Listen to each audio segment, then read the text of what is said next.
democracy is an ancient concept. Liberalism is an ancient concept. It's still adopted by mainstream society. That's the genetic fallacy, basically, to criticize something based on where it came from. At any rate, I found it quite interesting in the last speech that Edward had. He actually made an interesting capitulation. He admitted that 99% of things natural science can explain. That means 1% of things are supernatural. That means miracles are possible. So that is very happy. I'm happy to do that. All right. Secondly now, what he talked about cause and effect. Now, the definition of a cause is something which brings rise to phenomena. I can cause a house to be. For example, I can build a house. Yes? I can build a house. But I can die and the house will continue to be. Yes? So I don't need to exist in order for the house to continue existing. Dependence, on the other hand, is when you rely on something else. So he made the mistake of saying that contingency, which is dependence, relies upon cause and effect. It doesn't. Which is why I didn't really mention cause and effect, to avoid this discussion altogether. Let us agree for the sake of arguments. Okay? Let's agree that there's no such thing as cause and effect. The contingency argument, the way I framed it, is still valid. Because I didn't mention cause and effect at all. Let me tell you why. Bertrand Russell, interesting atheist, when he was commenting on the cosmological argument, Ghazali's argument that William Lane Craig and those other guys are making popular now in this country, it's Ghazali's argument. Everything that begins to exist has a cause. The universe began to exist, therefore the universe has a cause. Okay. So Bertrand Russell said, but this is the problem of composition. Because you're saying that just because there are causes in the universe, it doesn't mean that that cause will be applied to the universe. So he says, for example, just because we have mothers as part of the human race, it doesn't mean that the human race itself has mother. Imagine a wall. Like Trump likes walls. Yeah, you have a wall. Just because, this is Bertrand Russell, it's a very valid argument. He says, just because a wall is made up of small parts, it doesn't mean that the wall itself is small. He's right. Bertrand Russell was right. However, what if the wall is made up of red parts? The wall itself can be red. So the fallacy of composition is a double-edged sword. Because in order for it to be a proper fallacy, it needs to have perfect knowledge of the whole. If you don't have perfect knowledge of the whole, you can't claim it to be a fallacy. So both the theist and the atheist are in a gridlock. Because the atheist is saying, well, it can't be the small part, it can't be the big. But the theist is saying, well, the red part can make, red bricks can make a red wall. And both can be possible. But both, you see. So this is why I used the contingency argument. Let me bring back the argument that I used. Causation. For the sake of argument, no problem. You can have causation. Let's pretend, there's no causation. Let's pretend. No. Let's pretend. It's possible that it can exist, and it's possible that it can't outside the universe on a logical basis. However, contingency, dependence, I made an ontological argument. A mathematical argument. You have a set. Things within the set are all dependent. Yes? Now you can't have the existence of things if everything is dependent on everything else. If existence depends upon dependent things, existence will never exist. You have two options. Either there's an independent outside, or this thing itself is the independent. The series is the independent. And what is it? The independent, the necessary independent. However, is it conceivable to think of this series, if we take out D2, as different? Yes. And we said a possible existence is something which can be rearranged. Wait a minute now, this is a serious argument. I'm not going to be William Lane Craig here today. I know you're used to this. He's debated William Lane Craig. This is his argument. I know the weaknesses of the argument. I didn't use this argument. I want the most undercutting argument. No one can crack this argument. I've read from Plato to Leibniz all the way through to Russell. And believe me, this is the argument no one can solve. This is the uncrackable code. So he tried to crack the code by saying, well, the necessary existence should have the entailment of the dependent things. Well, I'm saying the complete opposite. I'm saying that it's impossible for it to be made up of parts and still be the necessary existence. Because a possible existence is an existence that is subject to change. So, to use this phraseology, if we look at the weight of the evidence, the totality of the evidence, where extraordinary claims require extraordinary evidence, we have an extraordinary evidence. We have an absolutely extraordinary evidence, which works in the mind mathematically, and works in physical reality cosmologically, and works on first principles. And we get the independent, self-sufficient, one entity, which we as Muslims call Allah. That's it. What if there's a multiverse? What if there's a multiverse? No problem. Have an infinite amount of universes. Or not even just universes, because why discriminate towards universes? Creations. You need something to depend upon those things. And we said it can't be that because you can envisage taking a universe in and out. And so it's dependent upon the structure. It's over. You see here, it's important to be honest with ourselves. He's a lawyer.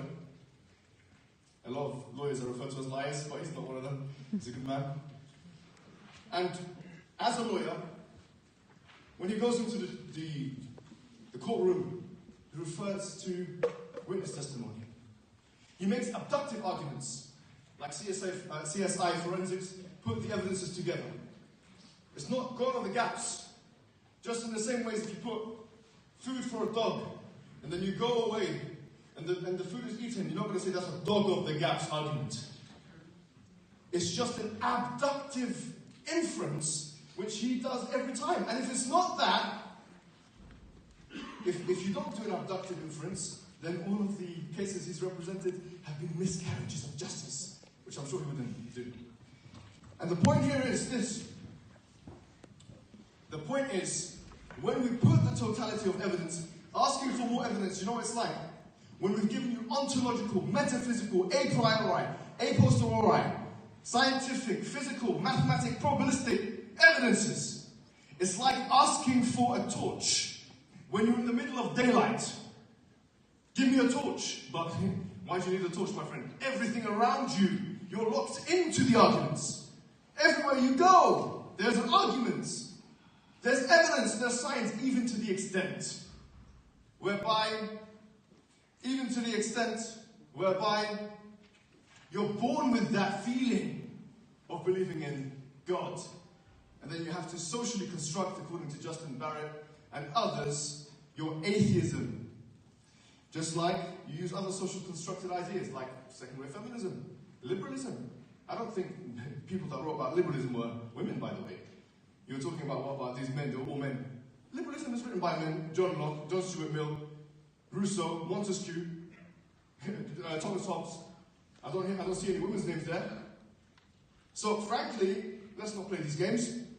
What I will say is this. What I will say is, as Muslims, we have additional evidence. And this is the evidence from Revelation. The Quran says, غُلِبَتْ الرُّومُ فِي أَدْنَى الْأَرْضِ وَهُمْ مِنْ بَعْدِ غَلَبِهِمْ سَيَغْلِبُونَ. That the Romans have been defeated in low land, nearby land. And after that defeat, they will become victorious. It makes predictions which materialize. And look at this, just as one piece of evidence. And you can look at my videos for more, but this is just one thing. When someone makes a succession of predictions of the future, what is the probability that some of those predictions will be false? If you add all of those things and you aggregate them in your total probability charts, and you ask the question, if someone makes all of these predictions of the future, like the Quran does, what's the probability that this could have been a guess? Well, there's a way of finding that out. Through mathematical probability theory, for example, or epistemic probability. So, frankly, we do have an argument. It's not And by the way, there's something else here, very important. He made a good point. He made a very good point. He said that, why is it the case that miracles are confined or time-bound? He's right. For a Christian, that would be a great argument. If you say to a Christian, how comes Jesus rose from the dead when we couldn't see it? Absolutely right about that. When the Quran says, وَمَا أَرْسَلْنَاكَ إِلَّا كَافَّةً لِلنَّاسِ, we have not sent you except for, to Muhammad, all of humankind. The reason why those prophetic miracles were localized, like Jesus, or Moses splitting the sea, or whatever it may be, is because it appealed, or is meant to appeal, to that time and that people. As for the Quran, itself it claims to be the miracle. It's an auditory miracle, so that you can analyze it at any time and any place. So it's not giving an unfair advantage to the primary audience. You can try and falsify the Quran now. It gives you a way to try and do so. You can try and imitate the Quran now. It challenges you to do so. And you can try and look at those things in the Quran which claim to be happening in the future and analyze whether they did in hindsight now, because we have seen whether that happened or not.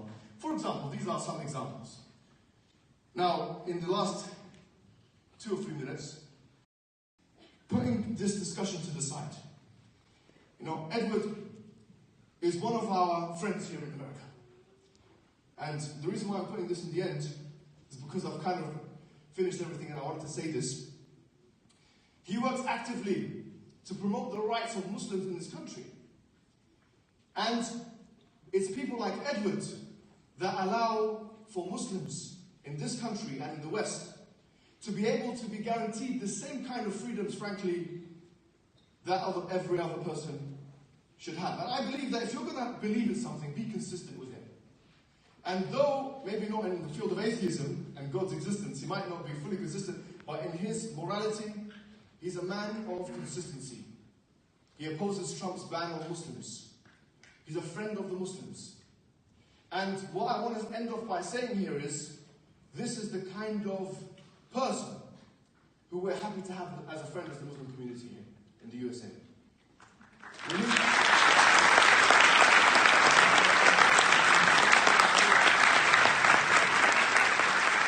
Honestly, after things like the Christchurch massacre or other terrorist attacks happening on both sides, bad things are happening, we need to be able to build bridges.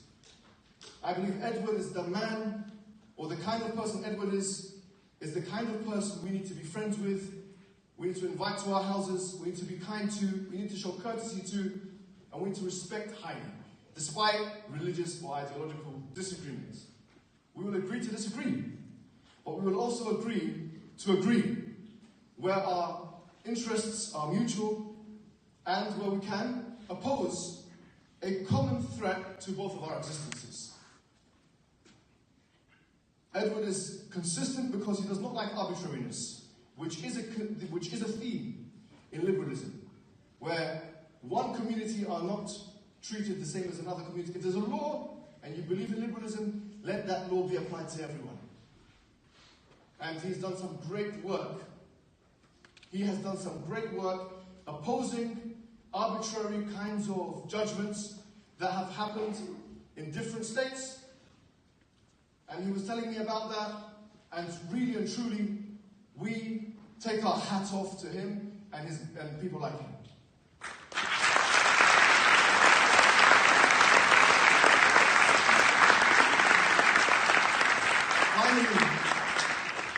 Finally, I want to say, in my last half a minute left, that if I said anything to offend anyone here, that I apologize. That was not my intention. And that obviously this is a subject which we really feel passionate about. And as a superior to me in knowledge and experience, I want to thank from the bottom of my heart Edward's contribution to today's discussion. It's been edifying, it's been brilliant for me, and I'm sure it's been fantastic for you. You're welcome at any time. I'm sure I can say that on behalf of the university. And hopefully we can meet another day. Thank you very much.